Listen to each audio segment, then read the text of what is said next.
이번 영상은 부동산 투자에 입문하시는 분들이 투자를 하시기 전에 미리 알아두면 좋을 내용일 것 같아서 준비해 보았습니다.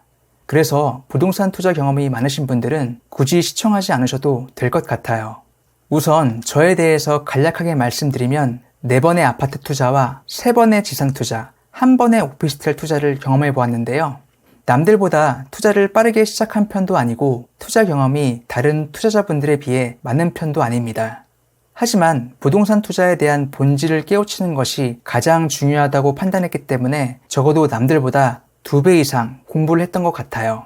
그리고 잃지 않는 투자를 하기 위해서 1년 가까이 여러 가지 투자법에 대한 검증의 시간을 가졌고, 그로 인해 첫 투자 시점이 1년 정도 더 늦어졌지만 지금은 안정적으로 보유하면서 성공적인 투자를 지속하고 있는데요. 부동산 투자를 실제 경험해보고 나서 드는 생각은 이론과 실제는 정말 다르다는 거예요. 부동산 투자를 하기 전에는 부동산 서적의 내용이나 유튜브에서 부동산 전문가 분들이 하는 말을 들어보면 큰 변수 없이 돈을 벌 수 있는 것처럼 보였지만, 실제로는 책이나 유튜브에서 말하기 힘든 부분이나 전문가도 경험해보지 못한 여러 가지 변수들이 존재할 수 있다는 것을 경험해볼 수 있었는데요. 부동산 투자를 이제 막 시작하려는 분들께 실질적인 도움이 되셨으면 하는 바람으로 제가 투자하면서 깨달았던 점 4가지에 대해서 말씀드리려고 합니다.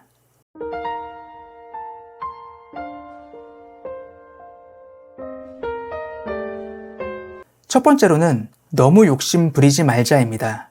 아파트 갭 투자가 부동산 투자 중에서 난이도가 낮은 편에 속하는데요. 그렇다고 해서 세입자 구하는 일이 결코 쉬운 일은 아니에요.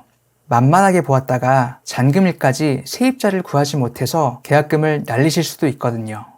제 경험을 말씀드리면 당시 매수했던 아파트의 전세 매물이 제 것 하나밖에 없어서 호기롭게 주변 시세보다 높게 냈다가 잔금일까지 전세를 맞추지 못할 뻔한 적이 있었어요.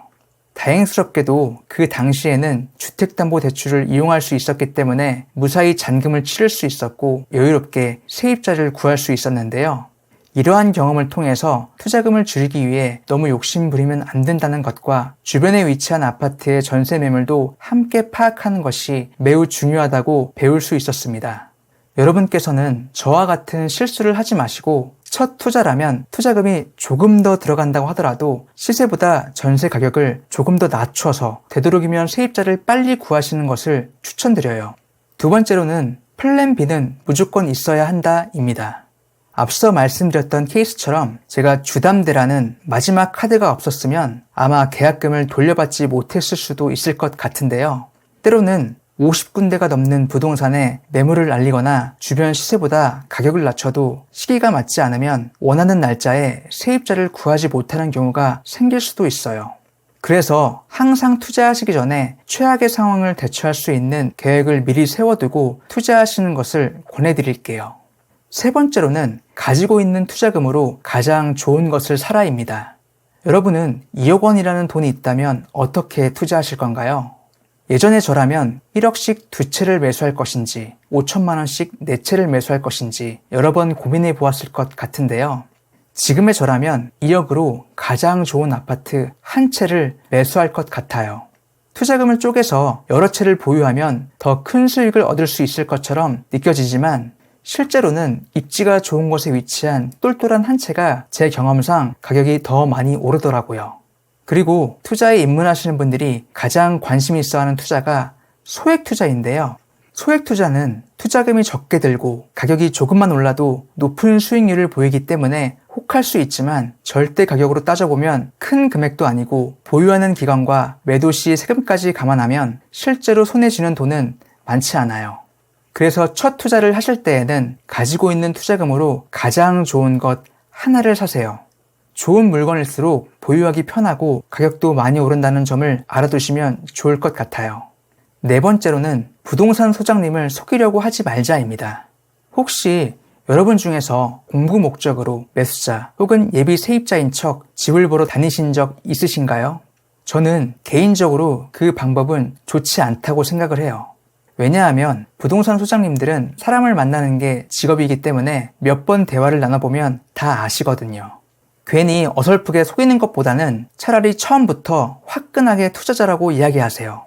친절하신 소장님들은 현재 분위기에 대해서 잘 알려주시기 때문에 그런 분들과 인연을 맺고 거래하시면 됩니다. 끝으로 투자를 시작하시기 전에 매도 시점에 대한 계획을 세우셨으면 해요. 물론 투자한 아파트가 가치가 높은 아파트라면 장기 보유하는 것이 맞지만 그렇지 않은 아파트라면 반드시 장기 보유가 답은 아니라고 생각하기 때문이에요. 적절한 시기에 매도 후 더 우량 자산으로 갈아타는 것이 자산을 좀 더 빠르게 늘리는 지름길이라고 생각합니다. 또한 본인이 매수한 아파트와 너무 사랑에 빠지는 것도 좋지 않아요.